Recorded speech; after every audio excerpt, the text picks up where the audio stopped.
Selamat Hari Sabat. Selamat Sabat. Mari buka Alkitab Anda di 1 Petrus 5, ayat 6.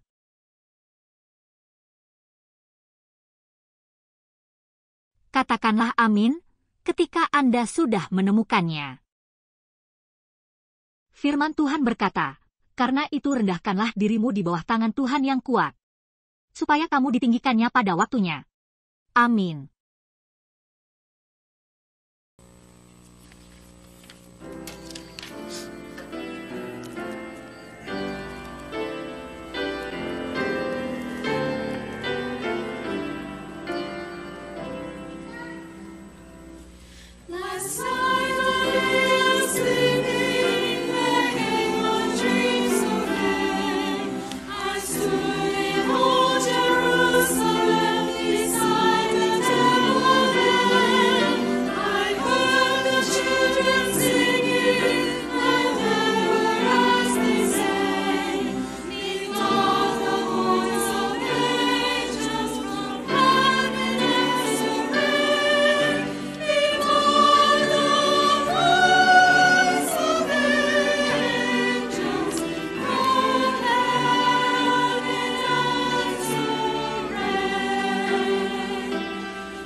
Bapa, kami memuji-Mu dengan rendah hati.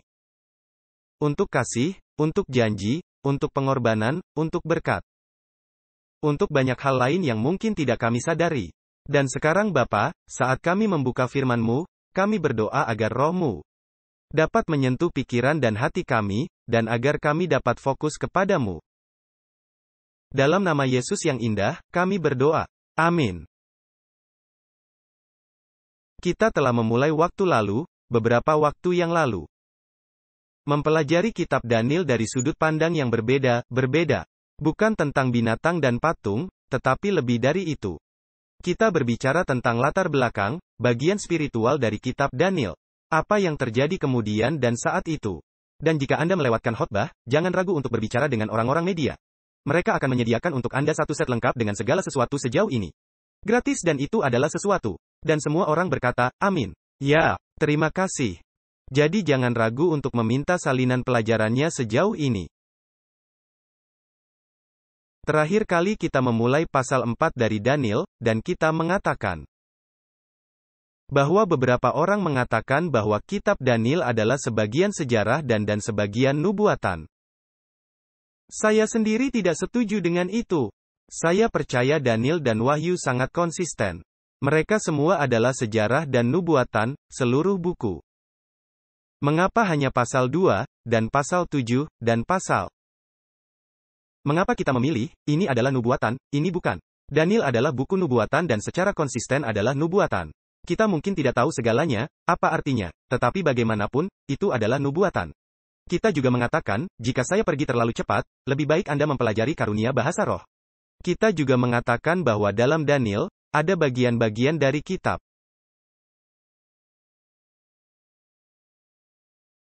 yang benar-benar sejalan, paralel dengan kitab Wahyu. Apakah Anda ingat, dan paralel dengan akhir zaman?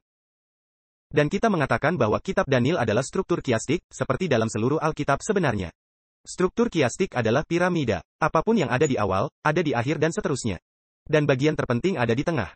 Misalnya, Daniel pasal 2 adalah paralel dengan pasal 7, nubuatan yang sama, hanya perspektif yang berbeda. Daniel pasal 3, paralel dengan pasal 6. Daniel pasal 4, paralel dengan pasal 5. Dan kita akan melihat nanti, saat kita mempelajari apa artinya. Beberapa orang menganggap Daniel pasal 4, bukan nubuatan. Beberapa dari mereka berbicara tentang, mengacu Daniel pasal 4 berbicara tentang orang jahat, yang hilang. Beberapa mengatakan bahwa, itu berbicara tentang Israel dan 7 tahun adalah 360 tahun. 7 kali itu artinya 2520 tahun, sebelum Israel dipulihkan. Yah, itu akan menjadi waktu yang lama pula. Namun, saya tidak setuju dengan semua hal di atas. Saya percaya dan itu adalah keyakinan saya. Saya tidak mengatakan bahwa saya benar. Menurut saya, Daniel pasal 4 dan 5 merujuk pada kitab Wahyu pasal 3 dan 13. Sebenarnya 17, saya minta maaf, pasal 3 dan 17. Dan akan saya berikan nanti, apa yang saya pikirkan artinya. Bukannya saya benar, saya hanya, menurut pendapat saya. Saat kita mulai, saya ingin memberi Anda sedikit dari Daniel pasal 2. Jika Anda perhatikan baik-baik, pasal 2 berbicara tentang patung dan kerajaan. Pasal 3 penganiayaan, pasal 4 penghakiman, pasal 5 penghakiman, pasal 6 penganiayaan seperti pasal 3, dan pasal 7 kerajaan binatang, seperti kerajaan patung. Apakah Anda melihat polanya, struktur kiastik? Mari kita lanjutkan secepat mungkin. Slide selanjutnya. Saya menunggu. Baik, saya akan melanjutkan. Mari, kita bicara tentang simbolisme pohon. Simbolisme pohon dari pasal 4, Nebukadnezar bermimpi. Dan dia memimpikannya sebuah pohon besar yang naik ke surga. Binatang ada di bawah pohon, dan burung-burung di pohon. Dan mereka semua memiliki makanan. Dan pohon itu dapat terlihat dari ujung bumi. Simbolisme pohon, saya berikan terakhir kali, bukti sejarah yang cukup. Kumpulan kutipan dari sejarah, dan bukti dari arkeologi. Bahwa sudah menjadi rahasia umum bahwa pohon adalah simbol raja, atau negara, atau kekuatan besar. Jadi tidak ada yang baru tentang itu.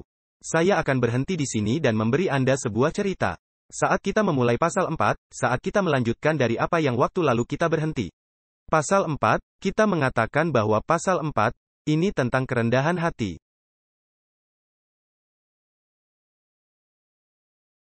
Itu adalah kondisi penting untuk keselamatan.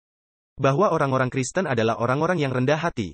Dan tidak ada satupun di antara mereka yang sombong, yang akan melihat surga. Saya ingin Anda mendengar, karena ini dari Alkitab, ini bukan dari saya. Saya akan memberimu cukup bukti nanti. Saya ingin memberimu sebuah cerita. Saya berusia sekitar 16-17 tahun. Saya menyukai sepeda motor. Kenyataannya ada virus yang masuk ke dalam darah saya, yang mendorong menyukai sepeda motor. Dan itu mengalir begitu saja dan saya tidak bisa disembuhkan. Dan saya sangat berharap akan ada sepeda motor di surga. Dan saya memiliki beberapa sepeda motor dalam beberapa tahun. Dan ketika saya berusia sekitar 16 dan 17 tahun, itulah cara untuk membuat para gadis terkesan. Jadi saya punya 2 sepeda motor. Salah satunya adalah jenis sepeda motor kecil berwarna hitam. Dan saya bisa melakukan semua trik dengan motor itu, Anda tahu. Saya hanya dan kemudian menekan rem, memutarnya, meluncur ke samping. Dan memutarnya yang belakang ke depan, dan depan ke belakang. Dan saya akan bertaruh dengan teman-teman saya. Bisakah saya berhenti di dinding itu, 1 inci dengan dinding itu? Dan mereka berkata, Anda tidak bisa. Saya berkata, berapa banyak yang Anda berikan? Semua orang. Coklat, coklat. Kami memiliki 20 coklat. Baik. 1 inci ke dinding, bagian belakang saya. Yah, belum lagi berapa kali saya jatuh di stadion, sebelum saya belajar melakukan itu. Tetapi mereka tidak tahu bagian itu. 22 coklat. Saya makan begitu banyak coklat ambasador. Itu yang terbaik. Saya mengatakan kepada mereka, jangan coklat lain, hanya ambasador. Itu adalah coklat hitam yang memiliki almond, tetapi tidak terlalu hitam. Rasanya hanya sekitar 55-60%. Coklat Belgia yang enak. Oh, sangat enak. Jadi itu dosa, jangan makan itu. Jika Anda memilikinya, Anda dapat memberikannya kepada saya. Jadi suatu hari, ada sekelompok anak muda, dan wanita di sana. Dan saya mempunyai sepeda motor lainnya. Sepeda motor itu tidak hanya memiliki 2 roda. Sepeda motor itu ada gandengan di sampingnya, sepeda motor sespan, Anda tahu artinya? 3 roda. Anda tidak dapat melakukan banyak trik dengan sepeda motor sespan. Karena jika Anda ke kiri, Anda tidak akan menukik. Tetapi jika Anda ke kanan, gandengan itu akan menimpa Anda. Apakah Anda memahami saya? Baik. Ada pemuda dan pemudi. Di sini saya datang, dan saya bersiul. Semua orang melihat, hei, saya pamer, baik. Dan semua orang memperhatikan saya. Dan saya merasakan perasaan, oh, saya akan membuktikan diri. Jadi saya menekan ketiga, keempat.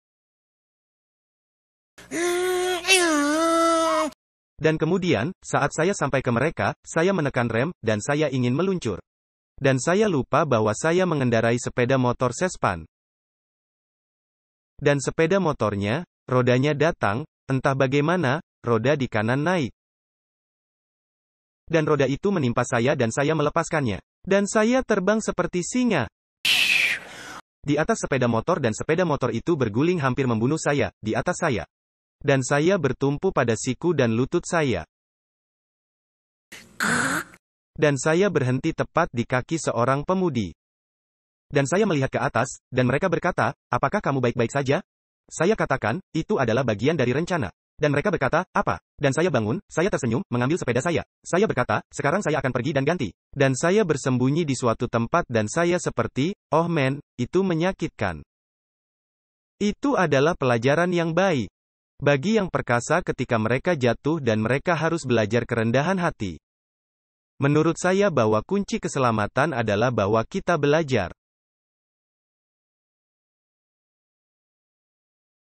untuk bergantung sepenuhnya pada Kristus, dan nol pada diri sendiri. Dan itu pekerjaan yang paling sulit. Jadi saat kita melanjutkan dari waktu lalu, saya ingin membaca Amsal 16 ayat 18. Amsal 16 ayat 18, kecongkakan mendahului kehancuran, dan tinggi hati mendahului kejatuhan. Pelajaran bagi saya, semoga. Daniel 4 adalah kesaksian tentang pelajaran kerendahan hati. Ketergantungan total pada Tuhan, melupakan diri sendiri. Dan menempatkan Tuhan sebagai pusat. Jadi Nebukadnezar bermimpi. Dan dalam mimpi itu, dia bermimpi, Daniel pasal 4 ayat 10-12. Ada penglihatan dari kepalaku saat di tempat tidurku. Jika kita punya slide-nya, kita bisa menampilkannya. Saya hanya akan menjelaskannya dalam beberapa kata. Dia memimpikannya sebuah pohon yang tinggi, semua burung berada di bawah pohon itu, ayat 13-17. Dan dia, pada saat dia melihat ke pohon itu, dia mendengar suara dari surga. Para penjaga surgawi, mengatakan, tebanglah pohon itu. Tebanglah pohonnya, potonglah dahannya, gugurkanlah daun dan seterusnya dan seterusnya. Tetapi biarkanlah tunggulnya tinggal di dalam tanah, terikat dengan rantai dari besi dan tembaga. Biarkan dia, tidak dikatakan ini. Dikatakan dia. Biarlah ia dibasahi dengan embun dari langit dan seterusnya dan seterusnya. Biarlah hati manusianya berubah. Apakah ini tentang pohon atau manusia? Biarlah hati manusianya berubah dan diberikan kepadanya hati binatang. Seterusnya dan seterusnya. Dan kemudian dikatakan, demikianlah berlaku atasnya sampai 7 masa berlalu. Titah ini adalah menurut putusan para penjaga dan hal ini menurut perkataan orang-orang kudus.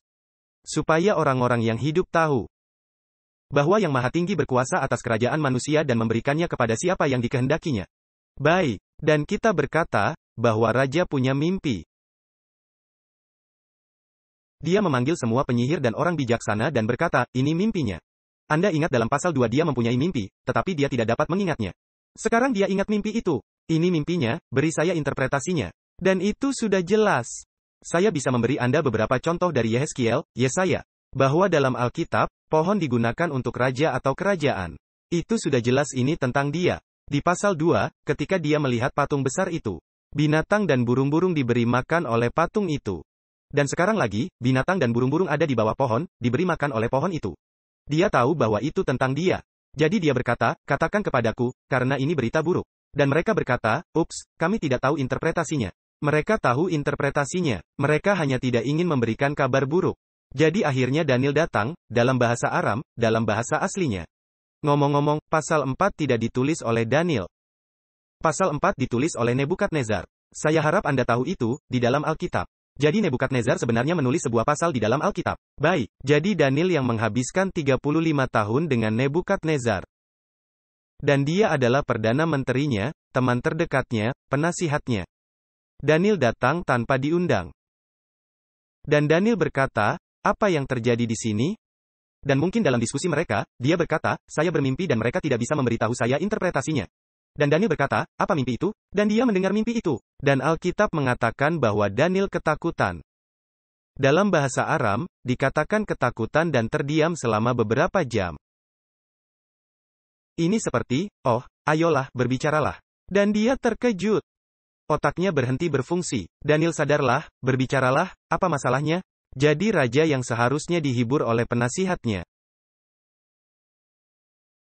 Dia, raja, menghibur penasihatnya. Dan raja berkata, jangan khawatir, apapun artinya, beritahu saja saya interpretasi. Dan kita membahas interpretasinya. Saya ingin Anda tahu bahwa kesombongan adalah dosa terbesar. Dan Tuhan membenci kesombongan. Bahkan, asal mula dosa setan adalah kesombongan.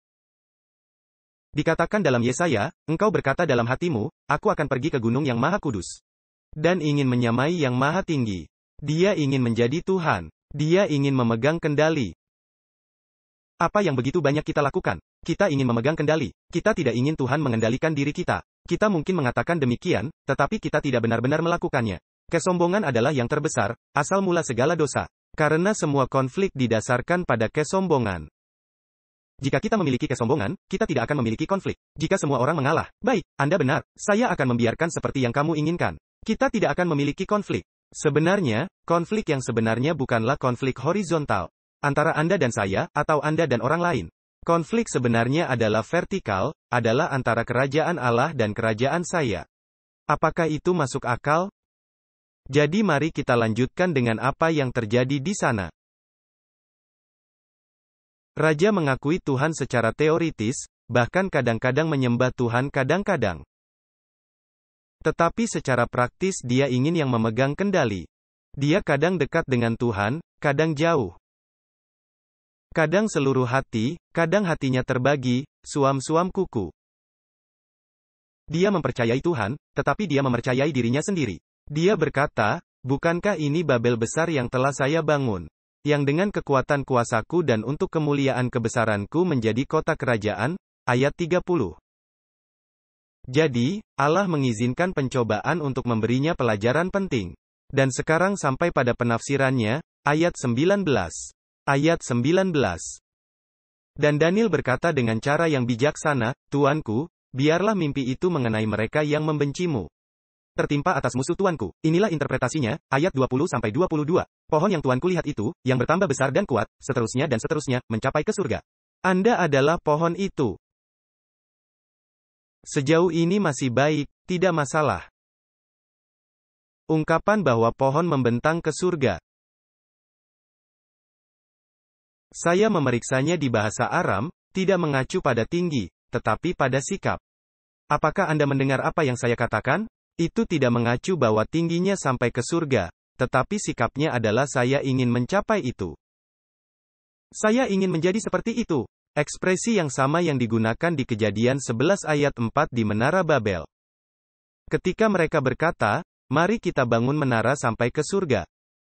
Itu tidak setinggi langit, tetapi sekuat kita akan mengendalikan surga, bukan surga yang mengontrol kami.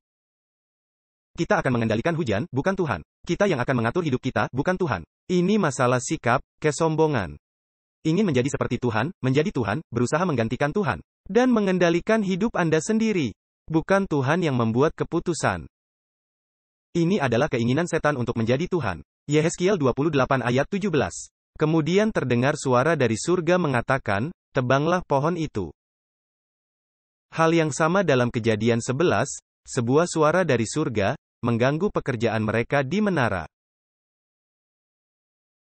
Secara paradoks, Nebukadnezar dalam upaya untuk melampaui semua manusia lainnya, dia jatuh di bawah kemanusiaan. Saya akan mengatakan ini, siapapun yang berambisi untuk sukses, dan posisi, untuk kesombongan dan kecongkakan dan kepercayaan diri, harus hati-hati merenungkan arti dari kalimat tersebut. Secret of Daniel halaman 69, ketika seseorang telah mencapai puncak. Apa alternatif lain yang ada, selain terjun sampai ke dasar? Ayahku dulu berkata, hidup itu adalah roda sepeda. Dan jika Anda berada di atas, roda akan berputar, segera Anda akan berada di bawah. Anda lebih baik tetap di tengah. Jangan mencoba untuk mencapai puncak. Saya membayangkan Nebukadnezar dalam ketegangan, baik, aku adalah pohonnya. Baik, saya naik ke surga. Baik, saya memberi makan semua orang. Tapi bagaimana dengan penjaga? Bagaimana dengan memotong pohon? Dan Daniel berkata, baik, saya akan memberitahu Anda bagian itu. Jadi ayat 23 dan 24. Tentang yang Tuanku Raja lihat, yakni seorang penjaga, seorang kudus, yang turun dari langit. Sambil berkata, tebanglah pohon ini dan binasakanlah dia, tetapi biarkanlah tunggulnya dan seterusnya dan seterusnya. Sampai 7 masa berlalu, hingga Tuanku mengakui, bahwa Yang Maha Tinggi berkuasa. Jadi jika Anda mendengar interpretasinya dan Anda Nebukadnezar, bagaimana perasaan Anda tentang hal itu? Jika Anda Daniel, bagaimana perasaan Anda dengan memberikan interpretasi kepada orang-orang paling berkuasa di dunia? Bukankah itu akan membuatmu gemetar? Ini adalah keputusan terhadap Anda. Ayat 25 dan 26. Mereka, siapa mereka? Tuanku akan dihalau dari antara manusia. Dan tempat tinggal Tuanku akan ada di antara binatang-binatang, dan Tuanku akan dibasahi dengan embun dari langit. Demikianlah akan berlaku atas Tuanku sampai 7 masa berlalu, hingga Tuanku mengakui, bahwa Yang Maha Tinggi berkuasa. Yang dikatakan tentang membiarkan tunggul pohon itu, berarti kerajaan Tuanku akan kembali Tuanku pegang. Segera sesudah Tuanku mengakui, bahwa sorgalah yang mempunyai kekuasaan. Engkau akan dipulihkan, ketika engkau mengakui Tuhan. Mereka akan mengusir Anda. Saya memeriksa di bahasa Aram, dan tata bahasanya pasif. Ini bukan kata kerja aktif. Bukan Tuhan yang akan mengusir Anda. Tetapi Tuhan akan membiarkan itu terjadi pada Anda. Itu bukan aktif, tetapi pasif. Tuhan tidak menolak. Tetapi Tuhan, ketika kita cukup sombong untuk mengatakan, saya yang memegang kendali. Tuhan berkata, aku akan membiarkan engkau memegang kendali untuk sementara waktu. Dan dia mencabut berkat-Nya. Anda ingat ular di padang belantara, ketika dikatakan bahwa Tuhan mengirim ular yang berapi-api. Yah, saya memeriksa ekspresi itu dalam bahasa Ibrani. Dan itu dikatakan, Tuhan mengizinkan ular yang ada di sana. Ular itu ada di sana di padang gurun. Tetapi Tuhan memelihara di sekitar bangsa Israel, melindungi. Ketika mereka berkata, kami tidak membutuhkanmu, tinggalkan kami sendirian. Tuhan berkata, baik, aku akan meninggalkanmu sendirian. Dan ular datang dan membunuh mereka. Tuhan mengizinkannya. Dia akan menarik berkat dan perlindungannya. Saat kita melanjutkan, siapa mereka? Ini bukan pemberontakan politik, bukan juga beberapa orang yang berkomplot melawan raja. Dalam aslinya, ini mengacu pada makhluk surgawi yang datang dari surga. Dan terjemahannya, mengatakan adalah orang-orang dari surga yang dapat membuat keputusan. Jadi ini adalah jamak. Jadi ini mengacu pada Trinitas. 7 tahun akan berlaku atasnya. Bukanlah seperti yang dikatakan beberapa orang, 7 tahun nubuatan. Karena kata dalam bahasa Aram adalah idan. Itu berarti 7 musim yang berbeda. Musim semi, musim panas, musim gugur, musim dingin. Tahun kedua, ketiga, 7 kali melewati seluruh musim. Itu berarti 7 tahun literal. Izinkan saya bertanya mengapa 7? Mengapa? Bukan 8? Mengapa bukan 5? Apakah Anda ingat angka dan simbolismenya di Babel? Ketika raja mengatakan, panaskan dapur api, berapa kali lagi lebih panas? Apakah Anda ingat saya memberimu bukti, bahwa itu bukan secara fisik, itu tidak dapat dilakukan. Karena batu bata, dapur api terbuat dari batu bata. Batu bata tidak dapat menahan lebih dari antara 1600 dan 2200 Fahrenheit. Dan untuk memanaskan 7 kali lebih panas berarti sekitar 6000 Fahrenheit. Dalam bahasa Aram, 7 kali, lakukan itu 7 kali. Anda lebih baik belajar 7 kali. Anda lebih baik melakukan itu 7 kali. 7 kali berarti pengaturan setinggi mungkin. Panaskan dapur api hingga yang tertinggi. Di sini artinya, 7 tahun berarti direndahkan pada level serendah mungkin. Menyentuh dasar. Anda memahami saya? Tuhan akan menggunakan apapun untuk Anda dan saya. Tuhan akan melakukan apapun yang diperlukan untuk menyelamatkan Anda dan saya. Dengan cara apapun yang diperlukan karena Dia melihat gambaran besarnya. Kita membahas mengapa 7 kali. Nah, mari kita bicara tentang hal lain. Dikatakan ayat 27, oleh karena itu Raja. Biarlah nasihatku berkenan pada hati tuanku, dia masuk ke mode penginjilan. Memohon, hati yang tulus dan jujur. Tolong terima nasihat saya. Lepaskanlah daripada dosa dengan melakukan keadilan, dan dari kesalahan dengan menunjukkan belas kasihan. Solusinya bukanlah obat, bukanlah pil, tetapi bersifat religius. Ada 2 hal yang harus Anda lakukan untuk diselamatkan. Dikatakan, jadilah benar dan berbelas kasih. Apakah itu saudara-saudara? Jadilah orang benar adalah hubungan Anda dengan Tuhan. Bagaimana? Rendahkan dirimu di hadapan Tuhan, dan Dia akan mengangkatmu. Jadilah benar, hubungan Anda dengan Tuhan. Dan memiliki belas kasihan, adalah hubunganmu dengan yang lain. Anda tidak dapat berpura-pura bahwa Anda memiliki hubungan dengan Tuhan, kecuali Anda menunjukkan kasih kepada orang lain. Itu adalah ujian bagi kekristenan. Faktanya, Tuhan tidak dapat menyelamatkan siapapun sebelum kita mati untuk diri sendiri. Dan sebelum kita memiliki hubungan dengan Tuhan dan hubungan dengan sesama kita. Mika 6 ayat 8 mengatakan, berlaku adil, mencintai kesetiaan, dan hidup dengan rendah hati di hadapan Allahmu. Pertobatan sejati adalah mati diri, merendahkan diri, penyerahan total. Jika umatku mau merendahkan diri, 2 Tawari 7 ayat 14. Bahwa kami bukan apa-apa dan Dia adalah segalanya. Dan jika kita menunjukkan belas kasihan kepada orang miskin, kasih sayang dan cinta kepada sesama kita. Itu adalah bukti dari kekristenan. Nebukadnezar memiliki semacam reputasi sebagai orang yang sombong. Hangat, terlalu percaya diri, percaya pada diri sendiri, menindas. Bagaimana Anda membayangkan bahwa dia melakukan semua pembangunan itu? Dengan menekan orang. Sejarah mengatakan bahwa ada ratusan ribu orang yang terbunuh selama pembangunan kuil-kuil itu. Bahkan, jika Anda tidak tahu, dia punya alasan untuk sombong. Dan saya akan memberikan beberapa alasannya. Ada 50 tablet yang ditemukan, yang dia tulis sendiri. Dan tablet itu ada di Museum Inggris. Dan tablet itu dalam bentuk tulisan cuneiform. Semuanya berbicara tentang kehebatannya. Sebagai contoh, saya telah membuat Babel kota suci. Kemuliaan para dewa besar lebih menonjol dari sebelumnya. Saya mempromosikan pembangunan kembali. Saya telah menyebabkan tempat-tempat suci para dewa dan dewi menjadi terang seperti sekarang. Tidak ada raja di antara semua raja yang pernah menciptakan begitu banyak. Saya mempunyai bangunan yang luar biasa untuk Marduk. Biarlah jalan hidupku menjadi lama. Semoga namaku diproklamirkan untuk selama-lamanya. Museum Inggris, tablet cuneiform. Saya bisa terus dan terus.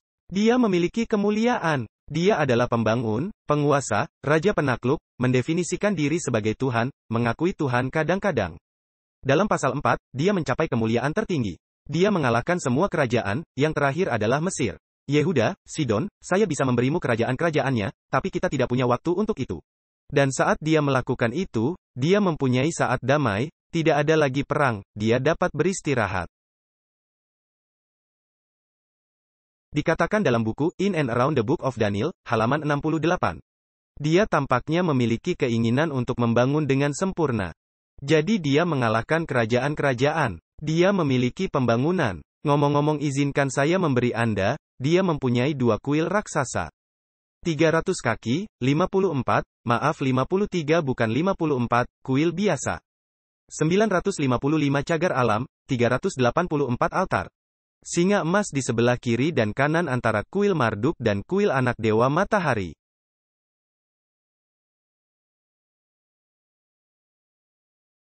Oh, itu Marduk dan yang lainnya, adalah Dewa Nebo, Dewa Kebijaksanaan. Saya bisa terus dan terus, jembatan, taman gantung, saluran air di bawah kota dan lain sebagainya. Semua ini, sejarah menyebutnya kota emas, Alkitab membandingkan dengan kepala emas. Semua hal ini membuatnya sombong. Jadi saya membayangkan Nebukadnezar, memiliki pendidikan yang baik, mobil Mercedes yang bagus dan mahal. TV layar datar besar sebesar dindingnya, kursi bagus yang memiliki alat pijat, di depan TV dengan remote-nya. Mengatakan, Anda tahu, saya memiliki pendidikan. Saya punya uang, saya memiliki kekuasaan, saya memiliki mobil yang bagus, saya memiliki rumah yang bagus. Anda tahu, saya cukup baik. Semua orang menghormati saya. Saya adalah presiden negara terbesar di dunia. Saya memiliki pasukan yang besar. Saya cukup baik, saya telah melakukan ini pada itu. Yah, saya rendah hati, tetapi saya memang memiliki, saya memang mencapai sesuatu. Merasa diri cukup, aman, memiliki segala sesuatu. Dia percaya pada Tuhan, tetapi dia memiliki berhala juga. Dia percaya Tuhan, tapi dia juga percaya diri. Deskripsi sempurna dari Laodikia, Wahyu 3, gereja terakhir di sejarah dunia, Laodikia. Alkitab mengatakan, Anda suam-suam kuku, engkau tidak dingin dan tidak panas. Karena engkau berkata, aku kaya dan aku telah memperkayakan diriku, aku tidak kekurangan apa-apa. Dan karena engkau tidak tahu, bahwa engkau melarat, dan malang, miskin, buta dan telanjang. Wahyu 3 ayat 16. Jadi kita tampaknya memiliki segalanya. Kita memiliki program yang tepat, doktrin yang benar, bukan begitu? Kita memiliki pekerjaan yang tepat, rumah yang tepat, teknologi yang tepat. Kita memiliki kedamaian. Kita sedang dalam rasa aman. Kita percaya pada Tuhan. Kita memiliki beberapa berhala. Kita percaya Tuhan. Kita percaya diri juga.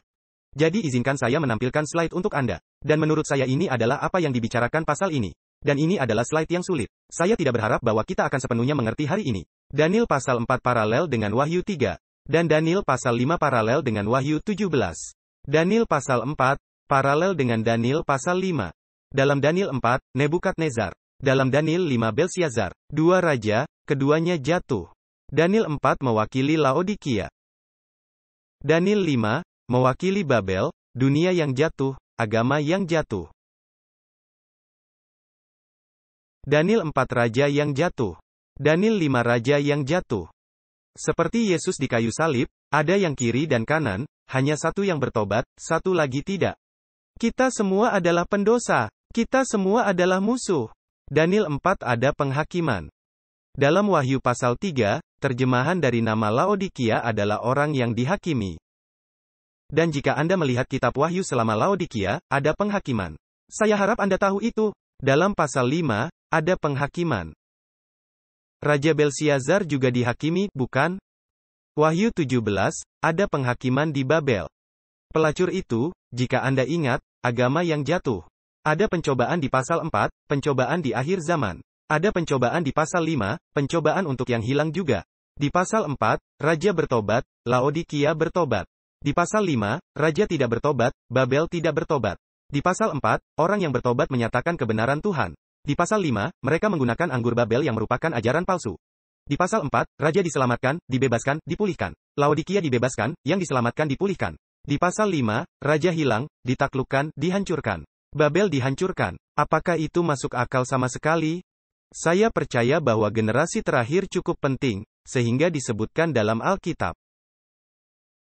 Dan saya sarankan, saya tidak mengatakan dengan pasti, tetapi menurut saya, bahwa ini paralelnya. Mari kita lanjutkan. Tuhan tidak tahan dengan kesombongan.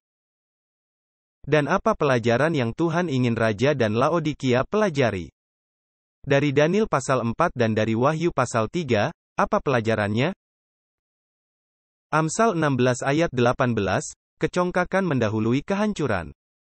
1 Petrus 5 ayat 6, karena itu rendahkanlah dirimu di bawah tangan Tuhan yang kuat, supaya kamu ditinggikannya pada waktunya. Jadi mari kita lanjut ke cerita.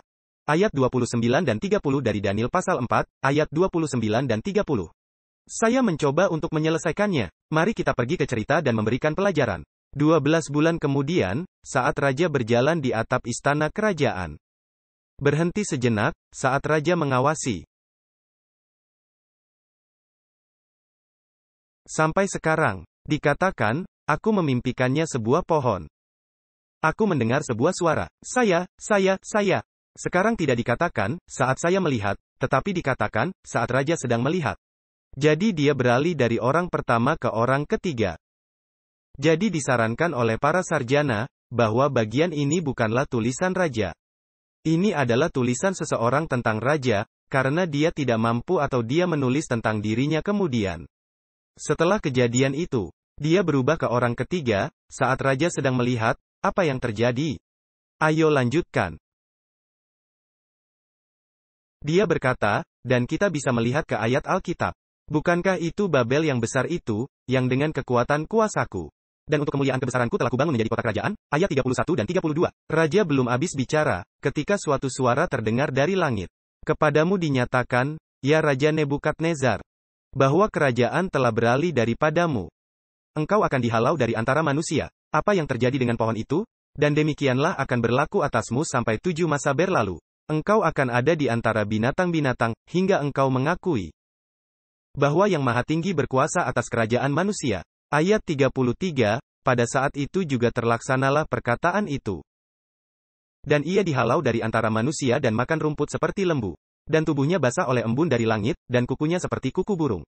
Dan seterusnya dan seterusnya. Jadi selama 7 tahun berikutnya, Nebukadnezar, raja besar yang sombong, berjalan seperti ini.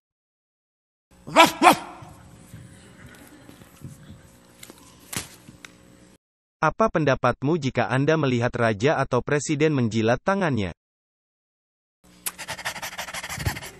Apa yang akan Anda pikirkan tentang dia? Liftnya tidak naik sepenuhnya.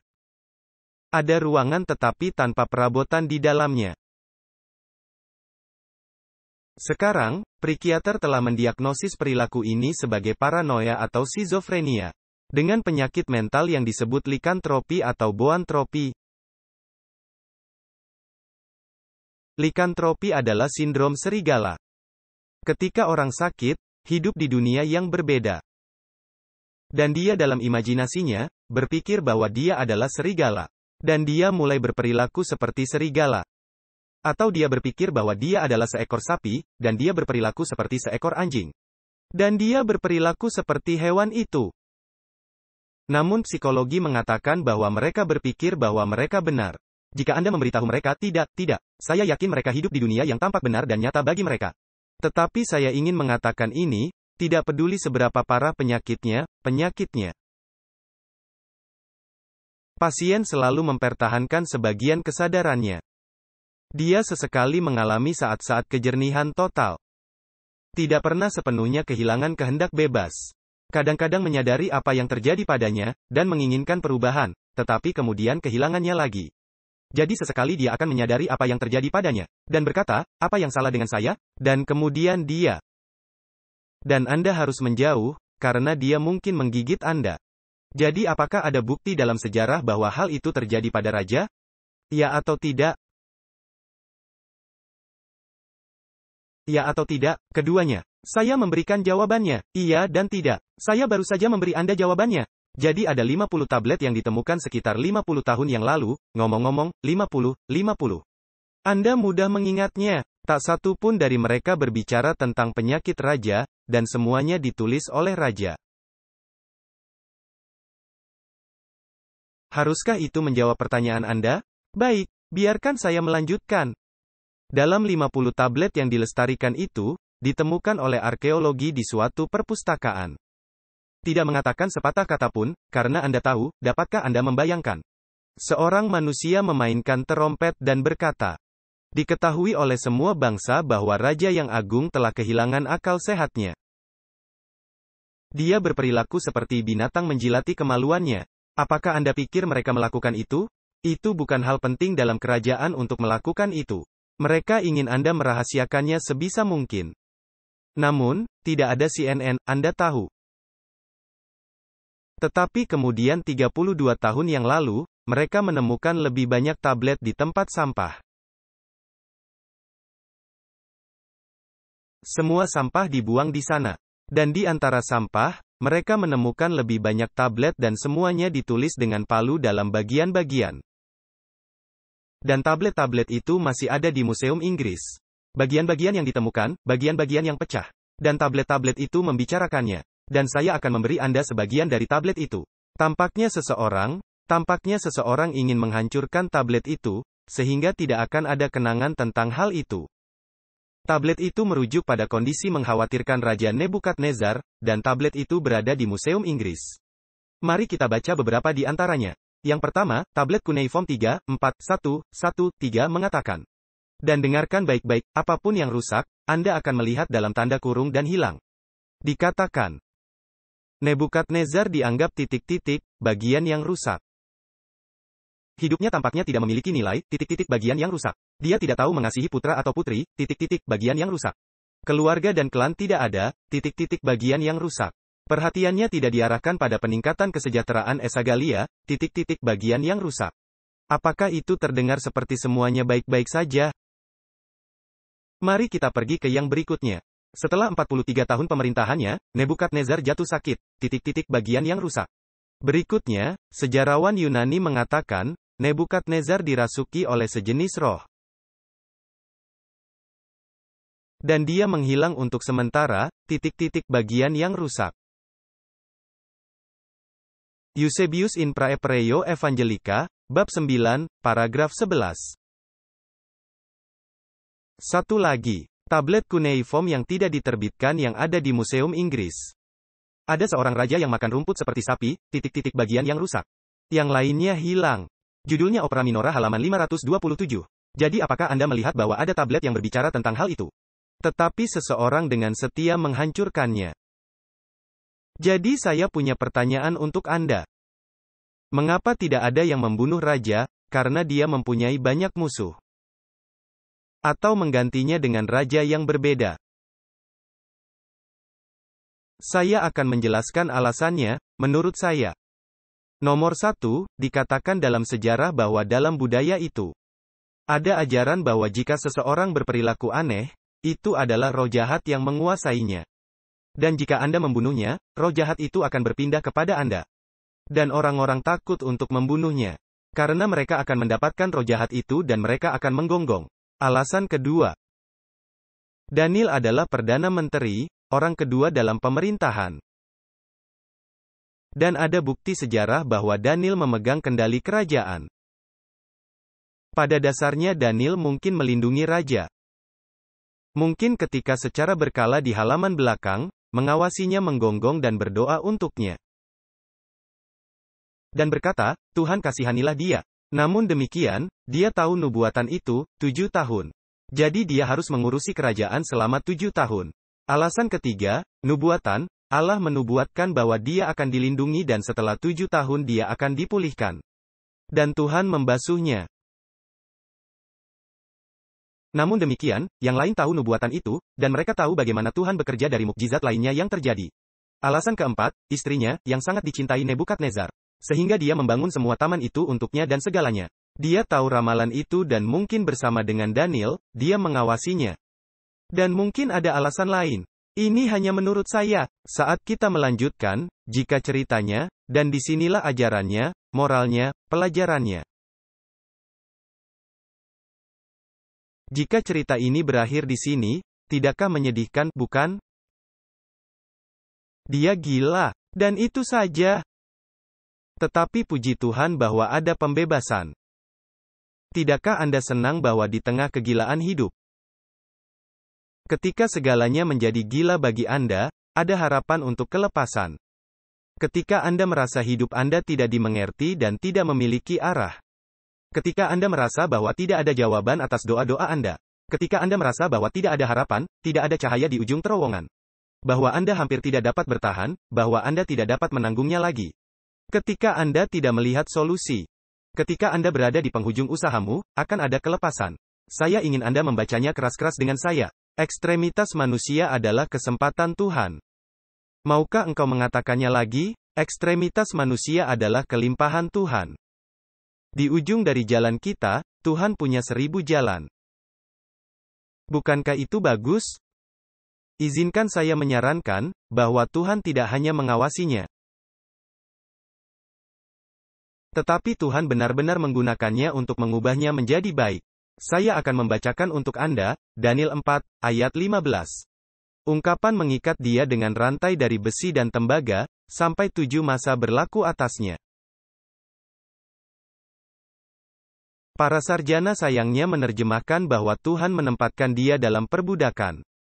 Untuk memastikan bahwa Anda tidak akan lolos 7 tahun. Saya menolak untuk percaya itu. Jadi saya melihat ke sana untuk menerjemahkan, dan mereka melakukan sesuatu yang luar biasa. Mereka mencoba menerjemahkannya ke dalam budaya Ibrani.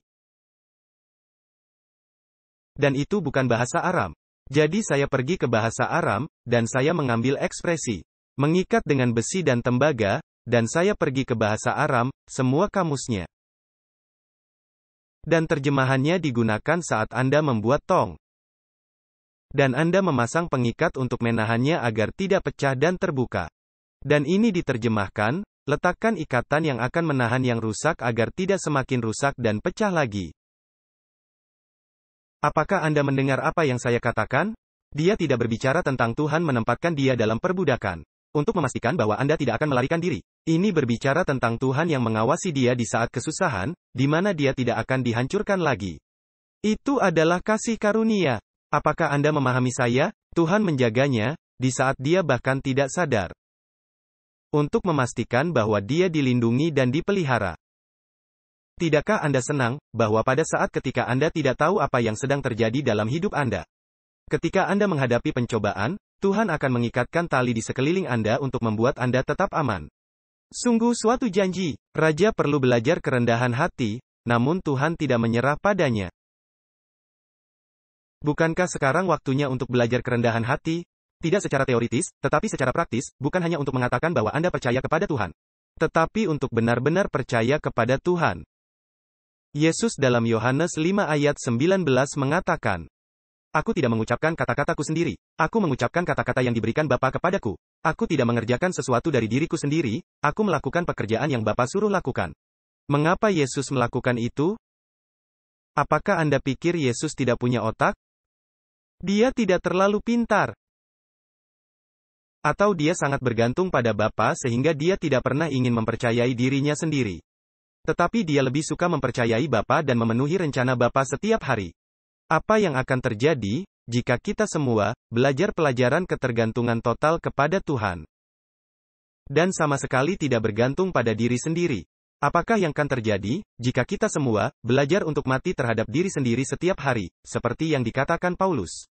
Saya menyukai bagian ini, ayat 34. Tetapi setelah lewat waktu yang ditentukan, aku, Nebukadnezar. Apakah Anda melihat bahwa dia beralih dari orang ketiga kembali ke orang pertama? Dia sudah kembali, pikirannya kembali. Aku, Nebukadnezar, menengadah ke langit. Dia tidak berbicara tentang binatang, melihat hujan. Ungkapan menengadah ke langit, Diterjemahkan, saya mengarahkan pandangan saya ke surga. Sebagai sebuah harapan, sebagai satu-satunya harapanku. Seperti berkata, Tuhan, aku bukanlah apa-apa. Saya tidak pantas mendapatkan apapun. Saya tidak bisa apa-apa, tanpamu, saya tidak layak. Dan saya tidak bisa bertahan. Saya baru saja belajar pelajaran saya. Tetapi Engkau Tuhan, Engkau adalah satu-satunya harapan saya. Saya berhutang segalanya kepadamu. Tanpamu, saya bahkan tidak bisa bergerak. Engkau adalah hidupku dan sukacitaku. Tidak ada yang kuinginkan, kecuali Engkau. Tidak ada yang bisa kupercaya, kecuali Engkau. Engkau adalah sukacitaku, Engkau adalah keselamatanku. Aku mengakuimu dalam segala jalanku. Akuilah dia dalam segala lakumu, maka ia akan meluruskan jalanmu. Amsal 3 ayat 6. Aku melayangkan mataku ke gunung-gunung, dari manakah akan datang pertolonganku? Pertolonganku ialah dari Tuhan. Mazmur 121 ayat 1 dan 2. Saya menengadah ke langit, dan akal budiku kembali lagi kepadaku. Lalu aku memuji Yang Maha Tinggi. Aku memuliakannya karena kekuasaannya yang kekal, bukan kekuasaanku. Kerajaannya turun-temurun. 2 ayat berikutnya, ayat 36 atau 37. Dia menulis dalam puisi dan lagu. Jadi Anda ingin tahu, pasal 4, ayat 36 dan 37 adalah lagu. Yang sebagai doksologi, dia bernyanyi untuk Tuhan, seperti puisi.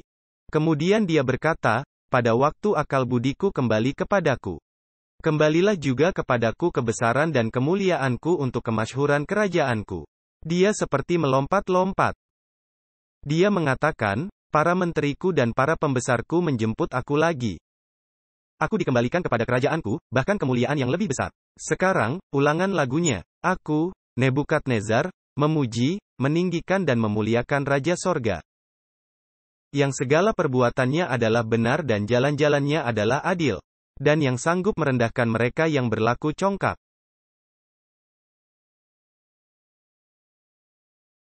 Tuhan memulihkannya. Dan dikatakan, dalam 5 ayat sebanyak 3 kali. Dan dalam budaya Aram, sesuatu yang diulang 3 kali berarti sudah pasti. Itu berarti bahwa keselamatannya pasti. Ketika Tuhan mengampuni, Tuhan memulihkan. Dan dia memulihkan sepenuhnya. Dikatakan Nebukadnezar akan diselamatkan, 100%. Ini sebanyak 3 kali. Itu berarti di dalam Alkitab, tidak ada cara untuk mengubahnya. 3 kali, aman, tepat, pasti. Kerajaannya dipulihkan, keselamatannya dipulihkan. Tuhan tahu akhir dari awal. Apapun yang mungkin Anda alami, ketika Anda tidak melihat harapan, Tuhan sedang bekerja. Dan tidak ada yang terjadi secara kebetulan, tetapi semua hal bekerja bersama. Anda mungkin perlu mempelajari beberapa pelajaran. Kita mungkin perlu belajar beberapa pelajaran. Tetapi jika Anda merendahkan diri di bawah tangan Tuhan, Dia akan mengangkat Anda. Dia akan memulihkan Anda, membebaskan Anda, menyelamatkan Anda. Tuhan tidak menyerah padanya.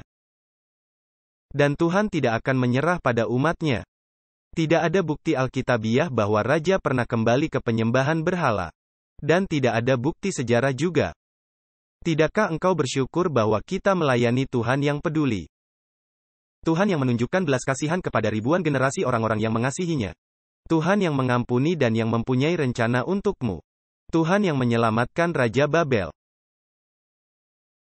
Dan yang dapat menyelamatkan Anda juga. Pikirkan tentang Rahab. Dia diselamatkan. Pikirkan tentang pencuri di kayu salib, dia diselamatkan. Tuhan sanggup juga menyelamatkan dengan sempurna semua orang yang oleh Dia datang kepada Allah. Ibrani 7 ayat 25. Bukan engkau yang menciptakan dirimu sendiri. Tuhanlah yang menciptakan Anda. Tanpa Tuhan, engkau bukan apa-apa. Apapun yang telah Anda capai dalam hidup, bukan karena Anda. Tampaknya Anda menghasilkan uang sendiri, membuat rumah sendiri. Tetapi Tuhanlah yang telah memberikan semuanya kepada Anda. Tanpa Dia, Anda akan kehilangannya dalam sedetik. Anda tidak dapat menyelamatkan diri sendiri. Tetapi ada Tuhan di surga yang akan menyelamatkan Anda, jika engkau mengizinkannya. Jika Anda merendahkan diri, sampai ke titik engkau bukan siapa-siapa, Dia akan menjadi segalanya bagi Anda. Jika Anda cukup mempercayainya, untuk mati bagi diri sendiri, Dia akan memberimu hidupnya sendiri, sebagai ganti hidupmu. Anda tidak memiliki kekuatan untuk menyelamatkan diri Anda sendiri, tetapi Tuhan dapat, dan akan melakukannya. Dengar degan seksama saudara-saudara, kita menemukan posisi tertinggi kami dalam hidup. Hanya ketika kita bertelut dengan rendah hati di kaki salib. Yesus berkata, jika seseorang ingin menjadi muridku, ia harus membenci segalanya, termasuk dirinya sendiri. Ini adalah prinsip penolakan diri. Ini adalah kondisi vital untuk keselamatan, mati bagi diri sendiri. Dan mereka yang tidak mati terhadap diri sendiri, tidak dapat diselamatkan. Aku tidak bisa masuk ke dalam kerajaan surga. Tetapi harus dia dalam diriku untuk masuk surga. Selama diri kita hidup, Tuhan tidak dapat menyelamatkan kita. Kita perlu mati setiap hari. Jagung harus jatuh ke tanah, dan mati, untuk hidup. Kematian total pada diri sendiri, jika kita tidak mati, itu akan menghalangi pertumbuhan kerohanian kita. Dan kehidupan kekal. Kematian seutuhnya adalah satu-satunya jalan menuju keselamatan. Sampai saat itu, Tuhan tidak akan dapat bekerja untukmu atau bagi saya. Diri sendiri adalah musuh terbesar yang perlu kita takuti. Diri perlu disalibkan. Ketika diri ditenggelamkan di dalam Kristus, maka kasih sejati akan muncul secara spontan. Ministry of Healing, hidup yang terbaik, halaman 485. Nebukadnezar mempelajari pelajarannya. Dan dia mengacu kepada Tuhan, sebagai Tuhannya Daniel atau Tuhan di surga, sampai ayat ini. Sekarang, dia menyebut Tuhan sebagai Tuhan pribadinya. Dia mengenal Tuhan. Yohanes 17, mengetahui Tuhan adalah kehidupan kekal. Dia berkata, aku berkenan memaklumkan tanda-tanda dan mujizat-mujizat yang telah dilakukan Allah yang Maha Tinggi kepadaku. Dalam bahasa Aram, dikatakan Tuhanku, yang telah melakukan ini untukku. Tuhanku yang telah melakukan semua ini. Dia tidak menyalahkan Tuhan. Apa yang telah engkau lakukan? Membuat saya malu dengan kerajaan saya. Dia berkata, Tuhan, engkau mengizinkannya untuk menyelamatkan saya. Terima kasih atas pencobaanku. Betapa besarnya tanda-tandanya dan betapa hebatnya mujizat-mujizatnya. Kerajaannya, bukan kerajaanku. Kita harus dapat melihat tangan Tuhan dalam pencobaan kita. Ketika kita menjadi orang yang aneh, ketika dia menjadi gila, ketika kita kehilangan akal, karena pencobaan. Kita harus dapat memuji Tuhan. Kita harus bisa melihat tangan Tuhan di dalamnya. Saya ingat ketika saya di Andrews, dan kami tidak punya makanan, benar-benar tidak ada makanan. Dan kami memiliki 2 anak kecil. Kami berdoa dan kami mulai mengeluh, dan kami depresi. Saya sudah menceritakan kisahnya kepada Anda. Dan akhirnya, salah satu teman sekelas saya memberitahu saya bahwa orang tuanya tewas dalam kecelakaan mobil di Afrika. Dan dia memiliki 7 adik laki-laki dan perempuan. Sendirian, tidak memiliki siapapun untuk merawat mereka. Dan itu memalukan diri saya sendiri, karena marah kepada Tuhan, karena saya tidak punya makanan. Ketika orang itu berkata kepadaku, tapi Tuhan akan menjaga saudara-saudaraku. Aku percaya kepadanya. Bagaimana dia bisa mempercayai Tuhan dalam situasi itu? Jadi saya pulang dan saya mulai menangis dan berkata, Tuhan, maafkan saya. Karena kurang mempercayai Engkau, karena mengeluh untuk beberapa pencobaan kecil. Dan saya dan istri saya mulai memuji Tuhan, kami tidak punya makanan, tetapi kami memuji-Mu. Karena Engkau tahu kebutuhan kami, dan Engkau mengasihi kami dan Engkau memegang kendali. Dan kami memutuskan hari ini, untuk mempercayai-Mu. Dan segera setelah kami mulai memuji Tuhan, kedamaian kami kembali. Dan saya ingat seseorang mengetuk pintu dan berkata, Anda tahu, tanah pertanian saya menghasilkan begitu banyak tahun ini. Dan Tuhan memberkati kami dan kami memiliki bagasi penuh dengan makanan. Maukah engkau makanan? Dan saya berkata, ya. Saya tidak menceritakan kepadanya situasi kami. Tapi saya berkata, Anda tahu saya pikir kami bisa menggunakannya. Dan dia membongkar seluruh bagasi, dan ruang tamu kecil kami penuh dengan makanan. Dan kemudian kami berbagi makanan itu dengan banyak teman mahasiswa yang miskin lainnya dari Andrews. Dan pria itu datang Senin depan, dan Senin depan, dan Senin depan. Selama 6 bulan, setiap Senin, dan dia memelihara kami. Ketika Anda belajar untuk bergantung pada Tuhan dan tidak marah dengan apa yang Anda alami. Tetapi untuk mempercayainya dalam semua apa yang terjadi. Karena tidak ada yang terjadi secara kebetulan. Dan Tuhan akan melakukan apapun, untuk mengajari kita apa yang perlu kita pelajari untuk diselamatkan. Dan sampai kita belajar, kita akan menderita. Jika engkau mengarahkan pandanganmu ke surga, dan menyadari bahwa Dia adalah segalanya, dan engkau bukan apa-apa, dan Anda bergantung kepadanya dan Anda jatuh di hadapan Tuhan, patah hati, dan engkau mengakui Dia, dan engkau bergantung sepenuhnya kepadanya. Dia akan mengangkatmu. Rendahkan dirimu di hadapan Tuhan. Belajarlah untuk bergantung sepenuhnya pada Tuhan. Tuhan menentang orang yang sombong, tetapi menunjukkan kemurahan hati kepada orang yang rendah hati. Kesombongan berasal dari setan, kerendahan hati dari Yesus. Rendahkanlah dirimu di bawah tangan Tuhan yang kuat, supaya kamu ditinggikannya pada waktunya. Jangan mencari kesombongan dan keangkuhan, carilah pelayanan dan kerendahan hati. Biarkan Dia mengangkatmu. Saya berdoa agar engkau dan saya akan mempelajari pelajaran penting dan vital ini. Yang sangat penting ini untuk akhir zaman. Begitu penting bagi Tuhan untuk dapat memakai kita dan menyelamatkan kita. Begitu penting bagi kita untuk bersama Yesus selamanya. Ini bukan tentang Anda, ini semua tentang Tuhan. Lupakan diri, fokus kepada Tuhan.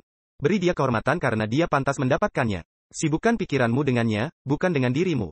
Percayalah padanya bukan kepada diri. Hidup untuknya, bukan untuk diri. Beri Dia kemuliaan karena Dia layak. Itulah pelajaran yang perlu kita pelajari. Mari berdoa. Bapa, kami berkali-kali, sementara kami mengatakan bahwa kami percaya padamu. Kami tidak merasa baik, sebelum kami memegang kendali, dan kami percaya pada diri kami. Kami seringkali melalui pelajaran yang sulit, dan berjuang untuk memperbaikinya.